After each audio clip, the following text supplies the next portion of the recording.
Let's go, baby. Good morning. Wake up, wake up, wake up.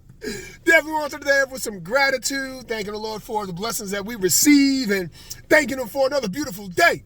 So let's go, people. It's work Wednesday. Let's turn it up.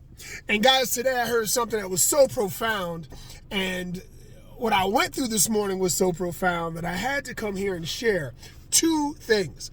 The first thing is accountability. I think it's so important, even as a parent, okay, that you hold your child accountable for things, because we know that there's a foundational step that's necessary when they're young to be able to create those habits that they know that they're going to be held accountable.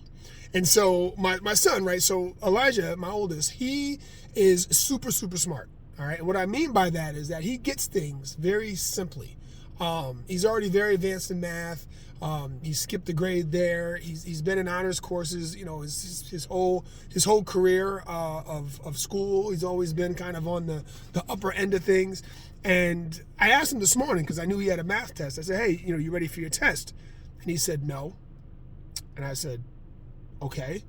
And I said, why not? And he said, well, I haven't studied. And I said, well, why not? And he said, well, I'll probably do fine. I always do fine. And I said, until you're not. And he goes, well, what do you mean? And I said, well, it's better to be prepared knowing than to assume that you're going to be prepared, okay? Life is one of those things where as an adult, we realize it, but as a child, we don't yet. We still get stuck because we're still learning, we're still growing, we're still figuring it out.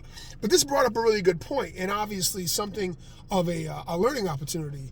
And so I shared with him, I said, you know, son, you may have a gift, but let's not take advantage of that gift, but let us take advantage of that gift. And I said, does that make sense? And he says, kinda. And I said, well, you can sit back and say, well, Kobe Bryant, Michael Jordan, all these guys, right, that are very elite level athletes, they didn't really have to practice as much as they did. But they practiced as much as they did, so they were prepared for every situation.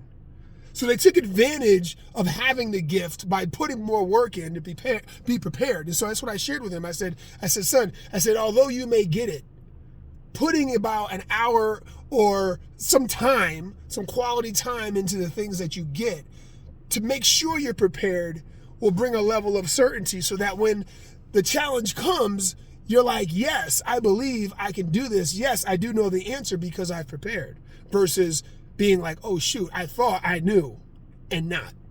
All right. The second thing is perceive, believe, achieve, receive. Got that from John Maxwell this morning, and it said, wow, what I see is what I believe. What I believe is what I can achieve. And what I achieve will result in what I receive. Let that sink in for a minute. Work Wednesday, guys. We're getting after it. God bless y'all. Finish up February strong. I'll talk to y'all soon. Peace.